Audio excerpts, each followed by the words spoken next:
سورہ ہمزہ۔ سورہ ہمزہ کا تعارف۔ مقام نزول۔ سورہ ہمزہ مکہ مکرمہ میں نازل ہوئی ہے۔ آیات، کلمات اور حروف کی تعداد۔ اس سورت میں 1 رکوع، 9 آیتیں، 30 کلمے اور 130 حروف ہیں۔ ہمزہ نام رکھنے کی وجہ۔ ہمزہ کا معنی ہے لوگوں کے منہ پر عیب نکالنے والا، اور اس سورت کی پہلی آیت میں یہ لفظ موجود ہے۔ اس مناسبت سے اسے سورہ ہمزہ کہتے ہیں۔ سورہ ہمزہ کے مضامین۔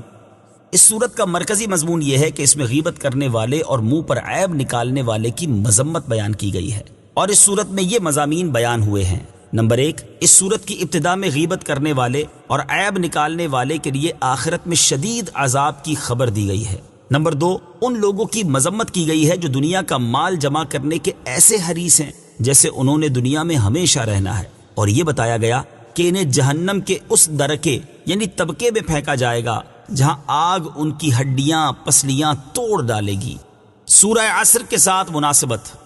سورہ ہمزہ کی اپنے سے ماں قبل سورت عصر کے ساتھ مناسبت یہ ہے کہ سورہ عصر میں بتایا گیا تھا کہ نیک اعمال کرنے والے مسلمانوں کے علاوہ ہر انسان خسارے میں ہے، اور اس سورت میں اس شخص کی ایک مثال بیان کی گئی جو آخرت میں نقصان اٹھانے والا ہے۔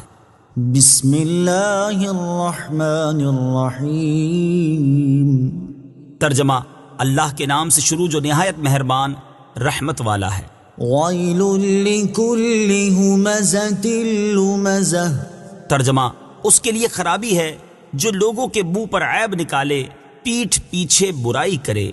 ویل لکل ہمزۃ لمزہ۔ اس کے لیے خرابی ہے جو لوگوں کے منہ پر عیب نکالے، پیٹھ پیچھے برائی کرے۔ تفسیر صراط الجنان میں ہے، یہ آیتیں ان کفار کے بارے میں نازل ہوئیں جو سرکار دو عالم صلی اللہ تعالی علیہ وآلہ وسلم اور آپ صلی اللہ تعالی علیہ وسلم کے صحابہ کرام پر اعتراضات کرتے تھے اور ان حضرات کی غیبت کرتے تھے، جیسے اخنس بن شریک، امیہ بن خلف اور ولید بن مغیرہ وغیرہ۔ اور اس آیت میں مذکور حکم ہر غیبت کرنے والے کے لیے عام ہے۔ غیبت اور عیب جوئی کی مذمت۔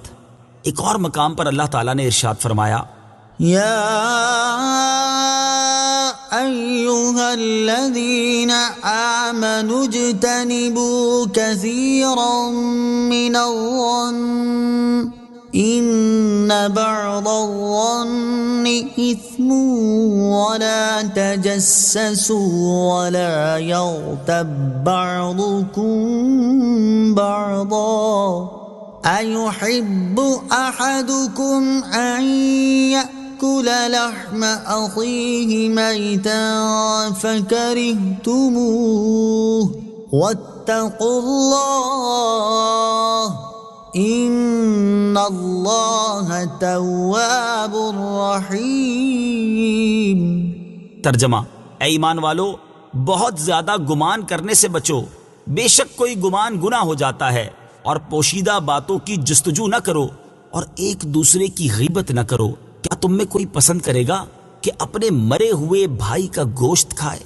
تو یہ تمہیں ناپسند ہوگا، اور اللہ سے ڈرو، بے شک اللہ بہت توبہ قبول کرنے والا مہربان ہے۔ اور حضرت انس بن مالک رضی اللہ تعالیٰ عنہ سے روایت ہے، حضور اقدس صلی اللہ تعالی علیہ وسلم نے ارشاد فرمایا، میں معراج کی رات ایسی قوم کے پاس سے گزرا جو اپنے چہروں اور سینوں کو تانبے کے ناخنوں سے نوچ رہے تھے۔ میں نے پوچھا، اے جبرائیل، یہ کون لوگ ہیں؟ انہوں نے عرض کی، یہ لوگوں کا گوشت کھاتے یعنی غیبت کرتے تھے اور ان کی عزت خراب کرتے تھے۔ حضرت راشد بن سعد رضی اللہ تعالیٰ عنہ سے روایت ہے، رسول اللہ صلی اللہ تعالی علیہ وآلہ وسلم نے ارشاد فرمایا، معراج کی رات میں ایسی عورتوں اور مردوں کے پاس سے گزرا جو اپنی چھاتیوں کے ساتھ لٹک رہے تھے، تو میں نے پوچھا، اے جبرائیل علیہ السلام، یہ کون لوگ ہیں؟ انہوں نے عرض کی، یہ منہ پر عیب لگانے والے اور پیٹھ پیچھے برائی کرنے والے ہیں، اور ان کے بارے میں اللہ عز و جل ارشاد فرماتا ہے، ویل لکل ہمزۃ لمزہ۔ اس کے لیے خرابی ہے جو لوگوں کے منہ پر عیب نکالے، پیٹھ پیچھے برائی کرے۔ اللہ تعالی ہمیں غیبت اور عیب جوئی جیسے مذموم اعمال سے بچنے کی توفیق عطا فرمائے، آمین۔ الذی جمع مالا وعددہ۔ ترجمہ: جس نے مال جوڑا اور گن گن کر رکھا۔ الذی جمع مالا وعددہ۔ جس نے مال جوڑا، اور گن گن کر رکھا۔ تفسیر صراط الجنان میں ہے، اس سے معلوم ہوا کہ مال جوڑنا اور گن گن کر رکھنا لوگوں کے منہ پر عیب نکالنے اور پیٹھ پیچھے برائی کرنے کے مذموم اوصاف پیدا ہونے کا ایک سبب ہے۔ ہمارے معاشرے میں مالدار لوگوں کی ایک تعداد ایسی ہے جو اس مرض میں بری طرح مبتلا ہے، اللہ تعالیٰ انہیں ہدایت عطا فرمائے۔ مال جمع کرنے اور گن گن کر رکھنے کی مذموم صورتیں۔ یاد رہے کہ مال جمع کرنا اور گن گن کر رکھنا چند صورتوں میں برا ہے۔ نمبر 1، حرام ذرائع سے مال جمع کیا جائے۔ نمبر 2، جمع شدہ مال سے شرعی حقوق ادا نہ کیے جائیں۔ نمبر 3، مال جمع کرنے میں ایسا مشغول ہو جانا کہ اللہ تعالیٰ کو بھول جائے۔ نمبر 4، اللہ تعالیٰ پر توکل کرنے کی بجائے صرف مال کو آفات دور کرنے کا ذریعہ سمجھا جائے۔ يحسب أن ماله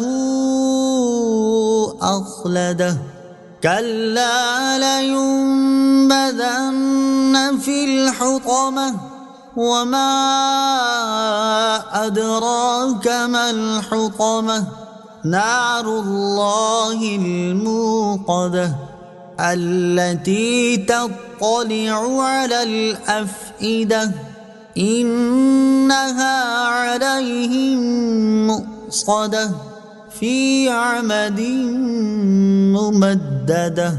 ترجمہ، وہ سمجھتا ہے کہ اس کا مال اسے دنیا میں ہمیشہ رکھے گا، ہرگز نہیں، وہ ضرور ضرور چورا چورا کر دینے والی میں پھینکا جائے گا۔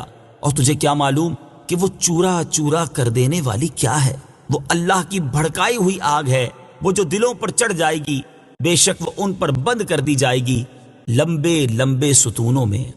يحسب أن ماله أخلده، وہ سمجھتا ہے کہ اس کا مال اسے ہمیشہ رکھے گا۔ تفسیر صراط الجنان میں ہے، اس آیت اور اس کے بعد والی 6 آیات کا خلاصہ یہ ہے کہ لوگوں کے منہ پر عیب نکالنے، پیٹھ پیچھے برائی کرنے، مال جوڑنے اور گن گن کر رکھنے والا یہ سمجھتا ہے کہ اس کا مال اسے دنیا میں ہمیشہ رکھے گا اور مرنے نہیں دے گا، جس کی وجہ سے وہ مال کی محبت میں مست ہے اور نیک عمل کی طرف مائل نہیں ہوتا۔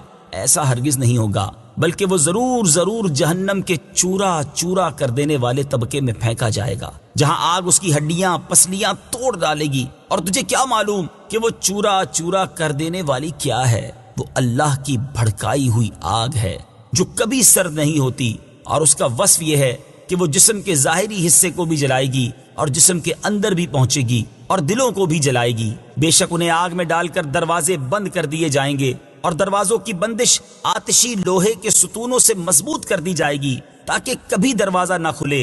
اور بعض مفسرین نے اس کے یہ معنی بیان کیے ہیں کہ دروازے بند کر کے آتشی ستونوں سے ان کے ہاتھ پاؤں باندھ دیے جائیں گے۔ جہنم کی آگ دوسری آگوں کی طرح نہیں۔ سورہ ہمزہ کی آیت نمبر 6 سے معلوم ہوا کہ جہنم کی آگ دوسری آگ کی طرح نہیں ہے۔ حضرت ابو ہریرہ رضی اللہ تعالی عنہ سے روایت ہے، رسول اللہ صلی اللہ تعالی علیہ وآلہ وسلم نے ارشاد فرمایا، جہنم کی آگ 1000 برس بھڑکائی گئی یہاں تک کہ وہ سرخ ہو گئی، پھر 1000 برس بھڑکائی گئی یہاں تک کہ وہ سفید ہو گئی، پھر 1000 برس بھڑکائی گئی حتیٰ کہ وہ سیاہ ہو گئی، تو اب وہ سیاہ اور اندھیری ہے۔ التي تطلع على الأفئدة، وہ جو دلوں پر چڑھ جائے گی۔ تفسیر صراط الجنان میں ہے، دل ایسی چیز ہیں جن میں ذرا سی گرمی برداشت کرنے کی تاب نہیں، تو جب جہنم کی آگ ان پر چڑھ جائے گی اور موت آئے گی نہیں تو اس وقت کیا حال ہوگا۔ اور دلوں کو جلانا اس لیے ہے کہ وہ کفر، باطل عقائد اور فاسد نیتوں کے مقام ہیں۔ صدق اللہ العظیم۔